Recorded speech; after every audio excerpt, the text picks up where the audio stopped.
थक कर बैठा है तू कोने में, क्यों थक कर बैठा है तू कोने में। उठ खड़ा हो, उठ खड़ा हो और छलांग लगा दे समुद्र में। उठ खड़ा हो और छलांग लगा दे समुद्र में। या तू डूब जाएगा या तू तैरना सीख जाएगा।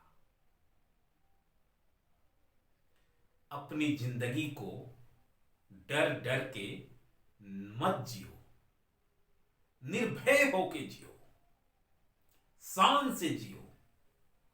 रावण का एक कथन है कि रावण पीछे कभी नहीं हटा, सामने तीनों लोकों का स्वामी राम यानी कि भगवान नारायण स्वयं सामने आ गए।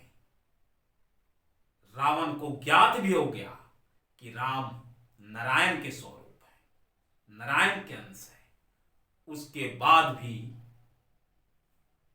रावण ने पीछे नहीं हटा, क्योंकि रावण ने सर उठा के जिया है, शान से जिया है और शान से ही मरेगा।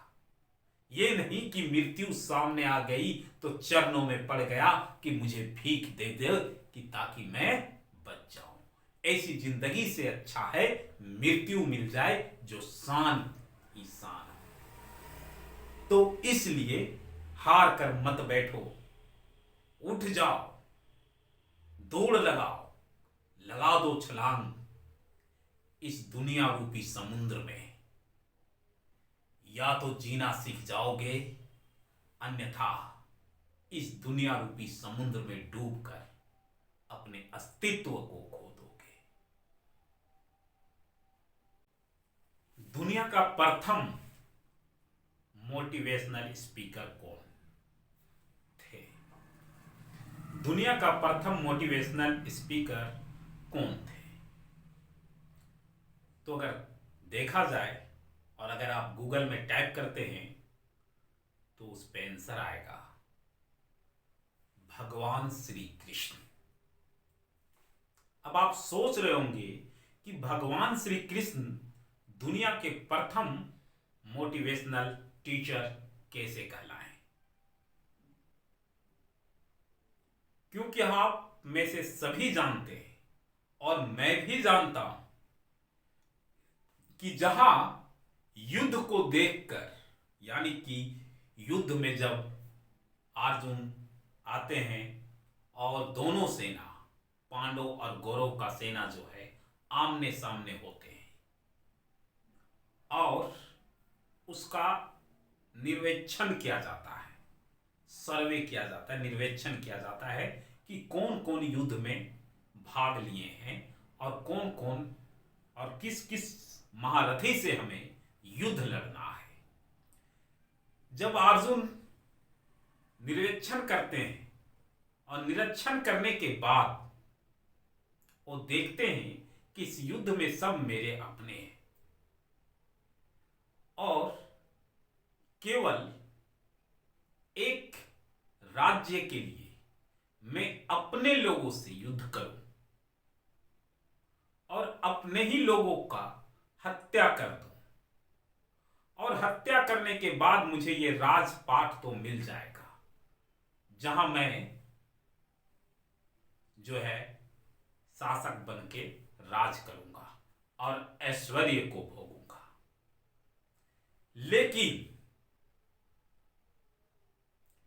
ऐसे ऐश्वर्य का क्या लाभ जिसमें मेरे अपने ही ना हो, जिसमें मैं अपने को ही, मेरे अपने को ही मारने के बाद मुझे मिला हो। इसीलिए अक्सर महाभारत का युद्ध जो है भाई भाई का युद्ध है, जहां पे एक भाई दूसरे भाई को मारता है। अर्जुन थक के बैठ गए थे तो उसे मोटिवेट जो है युद्ध के लिए मोटिव जो किए, उसको प्रेरित किए, वो भगवान श्री कृष्ण जो अर्जुन के रथ के सारथी भी थे। उन्होंने गीता का उपदेश दिया और उस गीता का उपदेश देने के बाद अर्जुन को जो है उन्होंने प्रेरित किया युद्ध के लिए। तब जाके अर्जुन जो हैं युद्ध के लिए तैयार होते हैं और युद्ध में अपना भूमिका बेखूबी से निभाते हैं। तो आज भी हमें वैसे ही मोटिवेशनल टीचर की आवश्यकता पड़ती है, जो हमें मोटिवेट करे, जो हमें प्रेरित करे, जो हमें हमारे लक्ष्य तक पहुंचाने में मदद करे। क्योंकि यहां पे सभी लोग किसी ना किसी कष्टों से दुखी है। कहीं ना कहीं वो माया के एक जाल में जकड़े हुए हैं। कभी कभी वो अपने इस जाल में इतना उलझ जाते हैं कि उस जाल से वो बाहर ही नहीं आ पाते और अपनी जिंदगी को खो लेते हैं। कहा जाता है कि ये जिंदगी बड़ा अनमोल है, जिसका कीमत कोई नहीं लगा सकता है। चाहे वो राजा हो या रंक हो, सभी के लिए उसकी जिंदगी उतनी ही प्रिय है। जिस प्रकार कह सकते हैं कि जिस प्रकार एक पाठक को अपने पुस्तक से प्रेम होता है और एक सिंगर को अपने गाना से प्रेम होता है, एक नृत्यक को अपने नृत्य से प्रेम होता है, उसी प्रकार एक व्यक्ति को अपने प्राणों से प्रेम होता है, चाहे वो व्यक्ति गरीब हो या अमीर हो।